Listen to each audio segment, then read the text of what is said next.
A segunda fase de Quem Ama Cuida promete uma verdadeira reviravolta nos rumos da novela das 9 da Globo. Após uma passagem de tempo de 6 anos, a trama ganha novos núcleos e uma leva de personagens inéditos, que chegam para intensificar os conflitos e movimentar os próximos capítulos.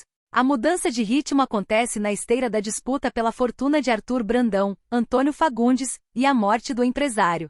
Com o desfecho trágico, Adriana, Letícia Collin, enfrenta um período na prisão, mas se torna decidida a buscar vingança após ter sido encarcerada injustamente. O elenco, que já é forte, será reforçado com a entrada de 10 novos nomes. Entre as novidades, Liris, Pri Helena e Nancy Jennifer Nascimento surgem como aliadas fundamentais da protagonista, enquanto Patrick, Igor Hickley, entra na trama como professor de dança da escola de Dora, Mariana Ximenes. O público também conhecerá Bia Maria Ribeiro, especialista em visual merchandising de alto luxo, e Luísa Maia Dias, que será uma das primeiras a desconfiar das reais intenções de Brigitte. A segunda fase ainda reserva o aguardado retorno de um personagem dado como morto, o filho de Arthur, que desapareceu anos atrás durante uma viagem espiritual enquanto esquiava. Antes de falecer, o empresário revelou a Adriana que nunca superou essa perda, e agora o rapaz retorna à história após se mudar do interior para São Paulo, onde cursará medicina e trabalhará na clínica de Rafael e César, passando a morar na casa de Pilar, Isabel Teixeira.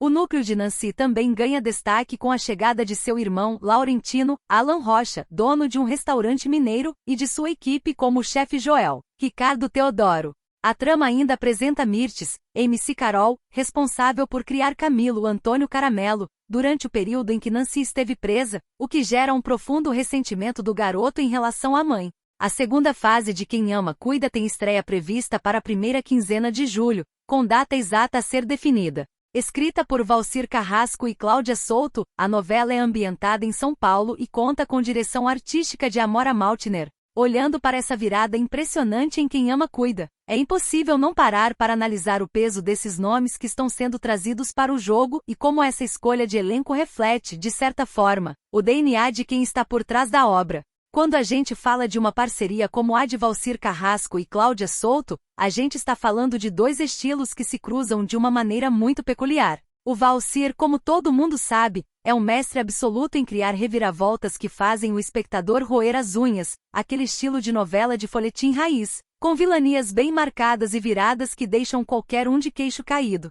Já a Cláudia Souto traz um olhar mais contemporâneo, uma costura de tramas que exige uma atenção redobrada do público. E claro, não podemos esquecer da mão da Amora Maltner na direção artística. A Amora tem um histórico de imprimir uma estética muito própria, muito urbana, muito pulsante, algo que ela já vinha desenvolvendo desde projetos como Avenida Brasil e, mais recentemente, em Verdades Secretas. Essa transição de 6 anos que a novela está passando agora é um artifício clássico, mas que nas mãos deles ganha um contorno de urgência, especialmente com o arco da Adriana, interpretada pela Letícia Collin. A trajetória da Letícia Collin é algo que eu acompanho com muito interesse. Ela começou lá atrás, ainda criança, no universo infantil, e foi fazendo uma transição para o drama adulto de uma forma tão orgânica que a gente quase não percebeu o crescimento dela. De trabalhos em novelas de época até papéis densos em séries como Onde Está Meu Coração, a Letícia provou que tem uma versatilidade rara. Vê-la agora assumindo o papel de uma mulher que foi injustiçada, que passou por esse trauma do encarceramento e volta com esse espírito de vingança, me faz lembrar de outros grandes momentos da teledramaturgia brasileira, mas com a marca registrada da Letícia, que é essa intensidade nos olhos e uma entrega física que raros atores têm. E é fascinante ver como a trama de vingança é o motor que movimenta a engrenagem dessa segunda fase, porque o público adora essa justiça poética, essa ideia de que o jogo vai virar para quem sofreu tanto. Agora, quando a gente olha para o restante do elenco, é muito interessante notar a diversidade de perfis que estão sendo integrados. A entrada da Jennifer Nascimento, por exemplo, é um acerto e tanto. A Jennifer é uma artista completa, começou no teatro musical, venceu reality de talentos e hoje tem uma presença cênica que transborda carisma. Colocar ela como aliada da protagonista dá uma dinâmica nova, quase uma irmandade que a gente sabe que o público abraça com facilidade. E a Mariana Ximenes, que dispensa apresentações, continua sendo uma das atrizes mais precisas da sua geração. A Dora, personagem dela, ganha uma camada extra com a entrada do personagem do Igor Hickley, o Patrick.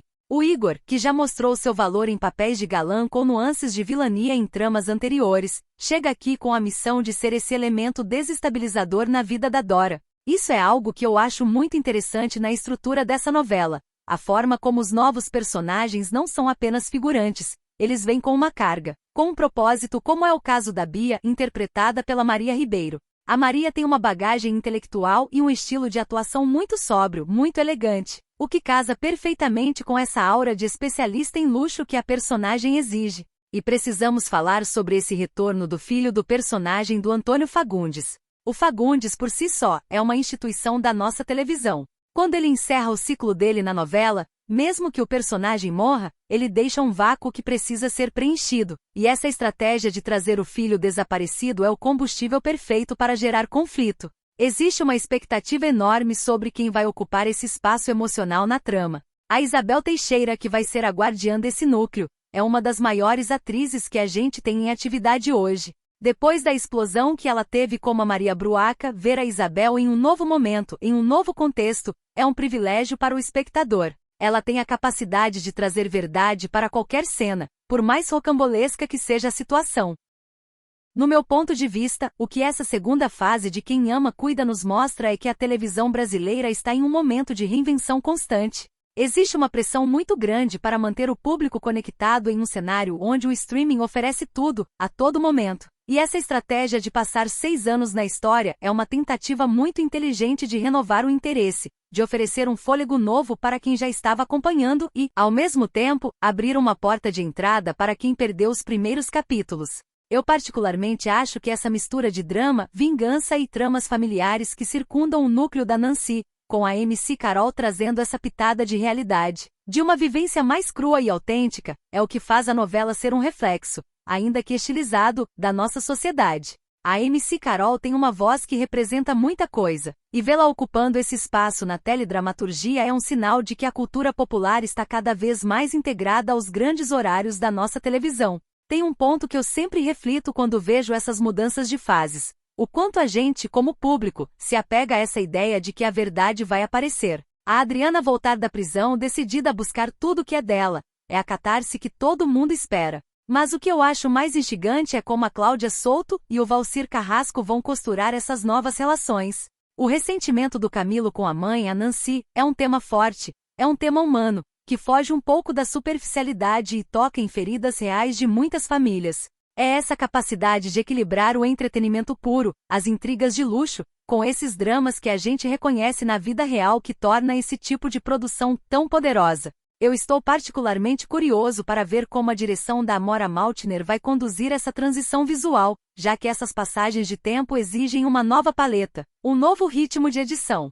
A gente sabe que a Amora não brinca em serviço e que ela gosta de imprimir uma linguagem que conversa com a juventude, então a expectativa é de uma segunda fase muito dinâmica, visualmente atrativa e, acima de tudo, muito focada na força dos seus personagens. No fim das contas, a novela é sobre isso, sobre pessoas, sobre escolhas, sobre como o passado sempre volta para cobrar a fatura, e sobre a nossa eterna esperança de que, no final, a justiça, ou pelo menos a verdade, prevaleça. Fica claro que essa virada em julho não é apenas uma mudança de elenco, é uma nova novela começando dentro da mesma história. E se tem uma coisa que a gente aprendeu com a dramaturgia do Valcir Carrasco, é que ele não dá ponto sem nó. Essa segunda fase tem todos os ingredientes para ser um fenômeno de repercussão. Estou ansioso para ver como o público vai reagir a esse novo tabuleiro porque, na minha visão, quando você mistura um elenco tão heterogêneo com uma trama que envolve vingança e mistério, você tem a receita quase infalível para o sucesso. Vamos acompanhar de perto cada movimento dessa estreia.